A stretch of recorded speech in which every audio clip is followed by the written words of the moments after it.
Andai kan semua orang melakukan kebenaran kesunatan, yaitu misalnya semuanya ambisi itikaf ning masjid.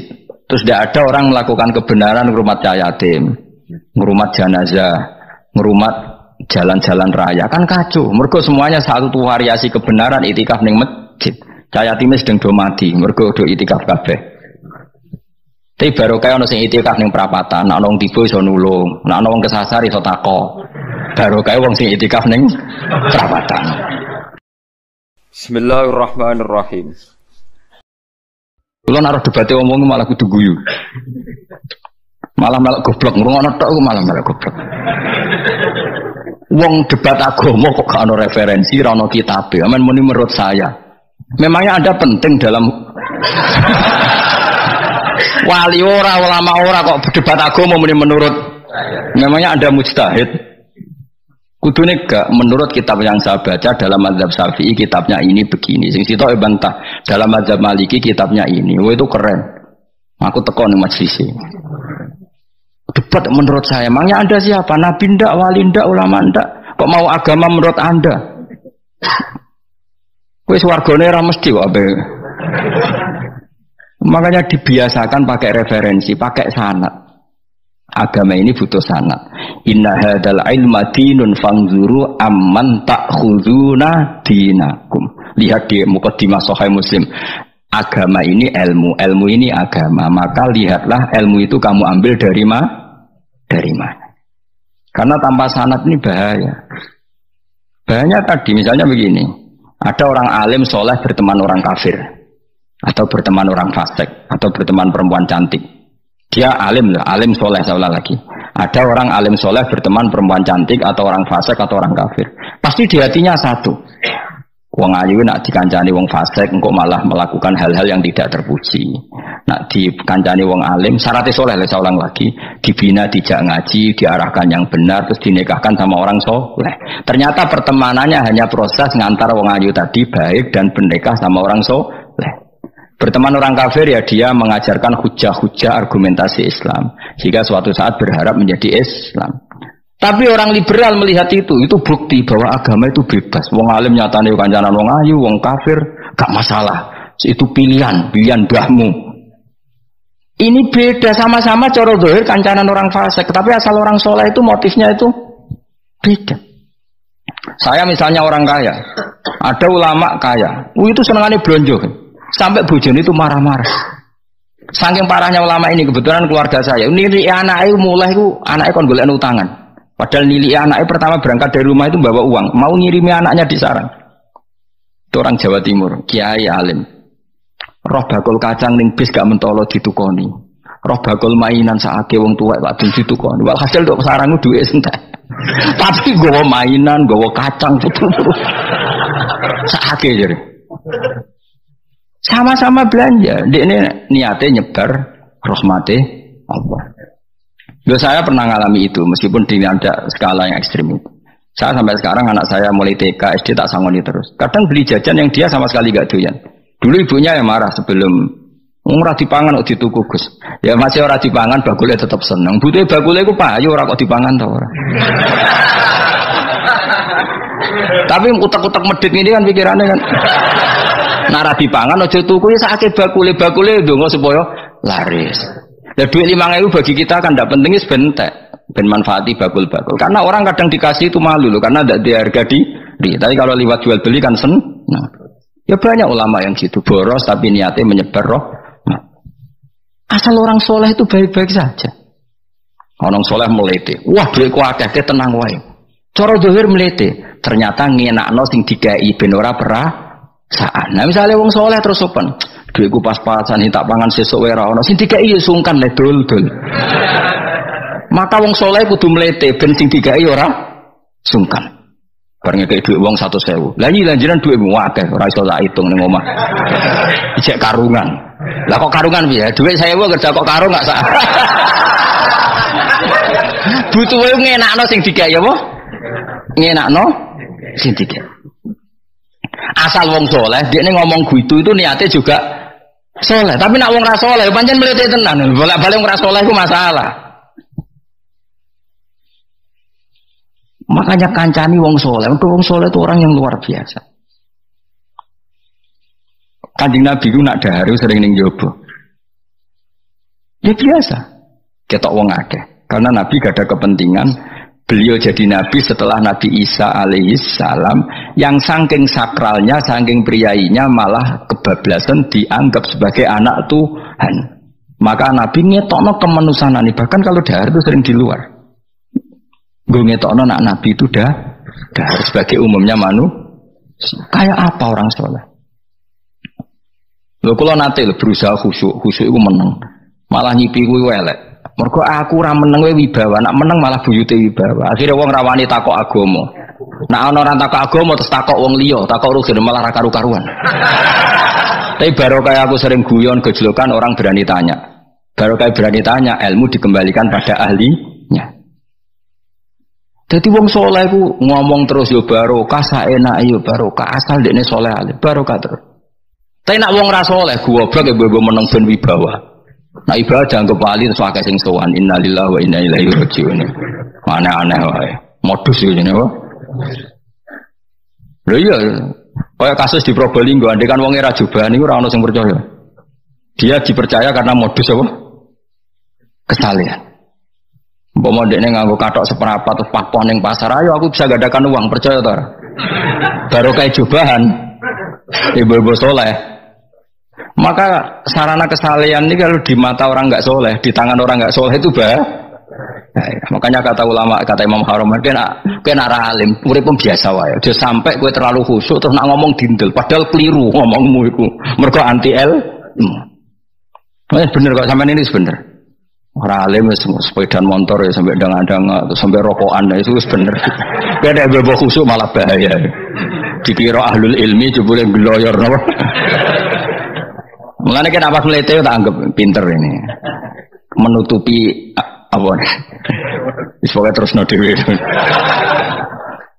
Jadi itu ada aturannya. Pokoknya yang penting soleh alim. Makanya saya berkali-kali cerita, saya punya sanad sampai Sufyan bin Uyainah, itu termasuk gurunya Imam Syafi'i. Ya gurunya Imam Syafi'i itu yang paling masyhur itu Muslim bin Khalid Az-Zanji ketika kecil.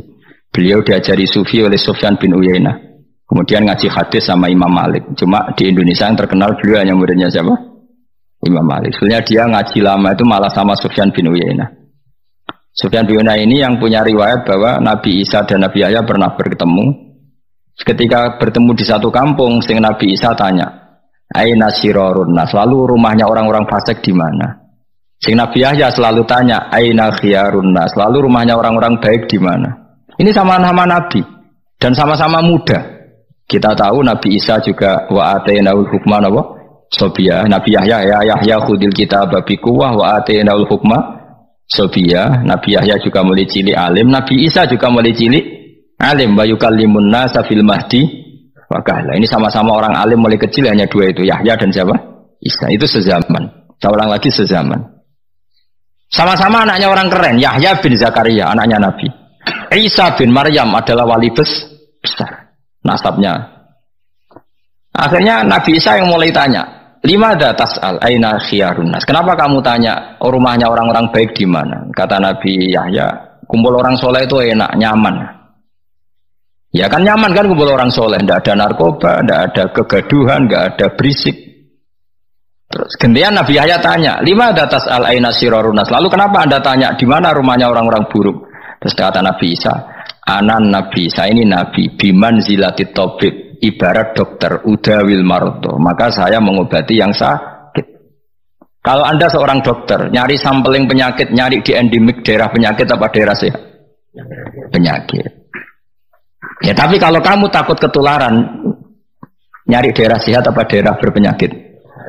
Itu sama-sama mazhab dalam ilmu. Dulu itu ya biasa, perbedaan seperti itu biasa saja. Karena semuanya karena ilmu. Sekarang enggak, kubu sebelah yang ngotot, kubu sebelah ya dalile pokoknya. Mana ada ilmu dalile pokoknya? Pokoknya kunut itu gini, kalau enggak kunut gini. Memangnya Imam Syafi'i lahir tahun berapa? Kunut enggak kunut itu ada sebelum tahun 12 dan tahun 26. Weleng-eleng. Nah di vulgar roh cari vulgar. Nah iku rapam banget tenan. Maka orang-orang alim tahunya ya kunut dan tidak kunut itu al-khilaf baina madzhabi Syafi'i wa madzhabi Abi Hanifah. Sekarang tahu-tahu di zaman akhir jadi politik identitas. Kayak misalnya begini, tak contohkan lagi perdebatan. Pakai peci putih. Gus Naji itu putranya Mbah Mun meyakini pakai peci putih sunat sehingga santrinya pakai peci putih. Mbah saya Ki Hamid Pasuruan juga pakai peci putih. Santri sebelah kiri semuanya pakai peci putih karena putih itu sunat ya sudah pakai peci putih. Tapi kalau Mbah Mun itu santrinya nggak boleh pakai peci putih, haram kata beliau. Kata beliau, "Jom kaji nih wong desa-desa nganti adol Tegal, adol sawah. Mbok saingi ketu 5.000." Kata beliau. Nglarakno atine wong dosa apa haram? Dosa, Mbah. Lah ya iku dosa, mulane haram. Sehingga takannya akan santri sarang semua. Enggak ada santrinya Mbah Mun pakai peci putih, kecuali yang sudah kaji. Karena pikiran beliau itu menyakiti orang katanya. Karena kaji ini adol Tegal disaingi 5.000. Tapi Mbah Mun sebagai orang alim yang membiarkan pondoknya Gus Naji pakai peci putih. Mbah Naji juga membiarkan ketika pondoknya Mbah Mun pakai hitam. Makanya saya keterusan peci hitam. Saya itu sudah kaji, tapi karena saya mulai dulu gak pernah pakai peci putih terus keterusan sampai sekarang. Tapi suatu saat aku yang ngagukan kan, entah kapan suatu saat. Jadi aku soal Nabi keturunan iri, keterusan diharamno terus kebablasan ini. Itu logika ijtihad. Sama misalnya khasnya ulama itu pakai jubah, pakai apa? Ya sudah itu khasnya ulama. Terus kayak misalnya neng parkiran macak ngono, alasannya anut ulama. Kira-kira menyinggung orang apa ndak kira-kira? Kue kelakuan cek karuan jubah sunah Rasul terus kene barang tritis delok wong macem-macem. Coba kacau gak? Elek-elekin nasab apa enggak? Boy orang itu mikir, jadi karena ada selalu masalah ijtihadiyah. Abdul bin Mas'ud dulu itu kalau sholat itu gak pernah pakai baju resmi, seringnya pakai sarung tok, kadang gak pakai baju. Ketika ditanya, kamu ashabu Rasulillah, kenapa sholat dengan cara seperti itu? Terus beliau ngendikan, wong ben roh nak standar minimal sholat seperti ini. Kalau saya sholat selalu pakai pakaian sempurna, nanti dikira itu aturan fardu dan umat menjadi berat. Sampai seperti itu ulama menjaga konstitusi bahwa yang penting dalam sholat adalah satrul aurah. Zaman itu sudah sahabat dan tabiin karena Nabi sudah wafat itu sudah pakai pakaian lengkap. Tapi Abdul bin Mas'ud tiap sholat di masjid dia menunjukkan pakaian paling tidak lengkap. Jadi pernah beliau sholat itu hanya pakai sarung, terus diikatkan di lehernya. Ketika ditanya, dulu kita dengan Nabi pernah sholat seperti ini. Akhirnya ulama menjadi tahu, nak ngono sholat paling pokok itu nutupi mabena surah war rukbah. Andai kan tidak ada cerita Abdul bin Mas'ud, mungkin dikira sholat syarat sahnya ya seperti itu. Maksudnya pakai jubah terus, pakai pakaian gitu terus. Barokahnya Abdul bin Mas'ud orang tahu standar minimal. Jadi kalau ulama itu motifnya seperti itu. Rasulullah kira-kira senang qiyamul lail apa enggak? Senang. Tapi beliau qiyamul lail di masjid hari keempat, hari kelima sudah tidak keluar ke masjid. Karena Nabi kalau selalu melakukan nanti dikira fardu. Tapi kalau enggak melakukan nanti orang enggak qiyamul lail. Maka Nabi pernah melakukan ya pernah tidak. Ya sudah itu konstitusi dalam tradisi ulama. Jelas ya. Saya sholat di pondok saya sendiri sering jadi makmum. Karena semua kiai sudah jadi imam, nanti dikira syarat sahnya imam itu kiai. Repot, makanya saya tunjukkan kiai juga boleh jadi makmum. Andai kan semua kiai jadi makmum, saya nanti jadi imam. Ya semua ulama mulai dulu tradisinya gitu, karena yang dikatakan fardu kifayah itu kalau sudah ada yang melakukan, yang lain tidak usah. Biar seimbang. Sekarang enggak ada geruduk kabeh. Makanya terus kacau. Coba sekarang misalnya gini, andai kan semua orang melakukan kebenaran kesunatan, yaitu misalnya semuanya ambisi itikaf di masjid, terus tidak ada orang melakukan kebenaran ngurumat yatim, ngurumat jenazah, ngurumat jalan-jalan raya, kan kacau. Mergo semuanya satu variasi kebenaran itikaf di masjid. Yatim sedang do mati, mergo do itikaf kabeh. Tapi baru kayak orang sing itikaf ning perapatan, nak nong tiba iso nulung, nak nong kesasar iso tako. Baru kayak orang sing itikaf ning perapatan. Sayangnya tuh hitung barangku sayangnya. Sajane niat itikaf itu sah. Nawaitul i'tikaf linusratit thoriq. Niat ingsun i'tikaf nulungi dalan ben nak ana wong buta. Coba sekarang, orang yang kecelakaan, pertolongan emergensi, orang yang i'tikaf di jalan apa yang di masjid? Di jalan, barokahnya banyak, itu tim SAR gratis. Umpama do niat soleh kabeh bumine pangeran, sah mbok i'tikaf. Mulai sesuk gak apa-apa, i'tikaf ning perapatan. Tapi buktikan kamu tidak berbuat macam atau tulisi relawan orang tersesat. Jadi aja ini kebaikan itu ada di mana-mana. Makanya Nabi menyatakan kebaikan orang i'tikaf ya dikatakan Nabi baik. Orang yang jalan-jalan kemudian ada duri disingkirkan juga disifati Nabi orang baik. Orang yang rumah yatim disifati Nabi orang. Bahkan orang yang hubungan intim dengan istrinya sama Nabi ya disifati orang baik. Sampai sahabat tanya, masa urusan situ dapat pahala ya Rasulullah? Loh iya, andekan itu sama orang lain kan malah dosa. Berhubung sama istrinya maka dapat pahala. Kayak apa Nabi ngitung kebaikan sekian banyaknya? Tahu-tahu di zaman akhir kubunya saja yang baik. Ini apa-apaan? Nukuanu iskal deh. Yo marah ini yo tobat deh. Kebaikan adalah sesuatu yang dikatakan Allah baik di kubu kita maupun di kubu sebelah. Mau kubu sebelah ya apa saja, baik di partai kita maupun di partai sebelah, maupun di ormas kita maupun ormas sebelah. Karena semua kebaikan otoritasnya di Allah Subhanahu. Ada Nabi yang senangane ngurus wong fasik, Nabi Isa. Karena berpikiran Nabi itu tabib, ya tabib itu yudawil mar untuk mengobati yang sah. Ada Nabi kayak Nabi Yahya. Karena kalau orang kayak kamu tak suruh ngobati orang fasik, kira-kira katut tak sing fasik tobat. Cara rohin tak cul ngobati wong wayu, kira-kira sing katut sapa? Sing ayu dadi ngaji apa sing ngaji dadi ya ukur dhewe, nek ora kuat niru Nabi Yahya, nek kuat niru Nabi Isa. Tapi kowe ora nabi masalah. Ya sudah, yang penting roh ilmunya, bahwa dulu itu biasa. Paham ya? Makanya Sayyidina Abu Bakar jadi wali karena akhlaknya baik. Tapi akhlak baik itu tidak cukup untuk melindungi Rasulullah. Karena ketika Nabi diteror, Abu Bakar tidak bisa berbuat banyak. Sehingga ketika Abu Bakar sudah Islam, Nabi itu masih sembunyi. Sampai ketika lihat Umar gelut di pasar Uqad, dia petarung yang menangan, Nabi berdoa, Allahumma aizal Islam bi Umar. Semoga orang seperti ini itu masuk Islam. Karena ini rapati butuh sopan, ini butuh petarung. Tenan, Umar masuk Islam. Masuk Islam hari pertama sudah Abu Jahal ditotok rumahnya. Kamu lo ganggu Rasulullah Muhammad tak bunuh kamu. Semua orang diparani. Akhirnya bersamaan dengan itu ada khitab fasda bima tu'mar. Akhirnya Nabi berani dakwah secara ala niatan. Barokahnya mantan preman. Jadi kebutuhan Islam banyak. Butuh orang sopan, butuh petarung, butuh macam-macam.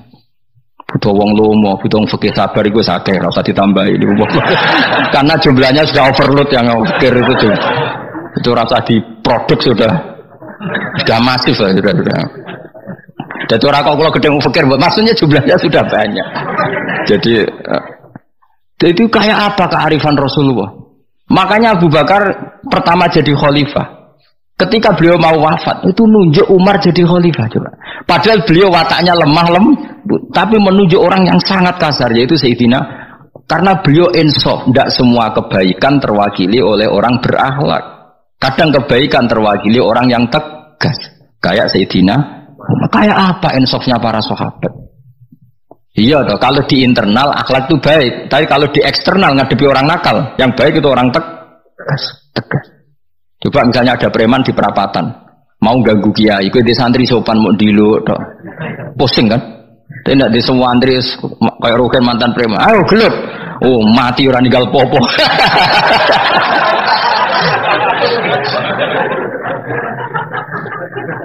Itu kan keren, apa? Keren. Makanya Abu Bakar ketika, lu ya, sama tahu kan hadisnya Umar, setiap ada orang munafik macam-macam pamitnya sama Nabi, dani adrib pun izini Nabi tak biya coy. Ya setiap hari kegiatannya gitu terus. Tapi dulu orang itu insaf, Abu Bakar insaf, kelebihannya Umar di situ. Umar insaf, kelebihannya Abu Bakar di. Maka ketika kandidat khalifah, Umar mengangkat Abu Bakar jadi khalifah dan disetujui semua sahabat. Ketika Abu Bakar mau wafat menunjuk Umar dan disetujui semua sahabat. Orang kok Abu Bakar pepe wong alus, golek sing sejenis aku ndak. Karena dulu semua orang itu pakai insaf, pakai kesadaran sing super tinggi, tidak nuruti nafsu. Loh saya andekan ada orang alim sekelas saya kok mau ganti tafsir Jalalain, ganti Gus Fikih yang mendesak fikih. Terus dia alim enggak masalah ya.